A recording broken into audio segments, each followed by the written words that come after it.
I'm going to run Bud through some flying lead changes. He's still learning him. He's still in the process of learning it. He knows how to change leads. Doesn't do it real smooth yet, but my preparation to the lead changes also becomes my maintenance program later on, so he doesn't anticipate it. So I want to make sure that I can change direction without him thinking of changing leads, and I want to change leads without him thinking of changing directions.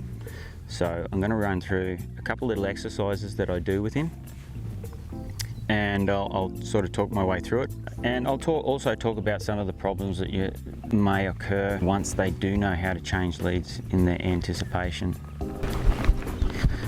So on a circle, in preparation to change leads, I want to make sure I can change his body alignment without him thinking of changing leads.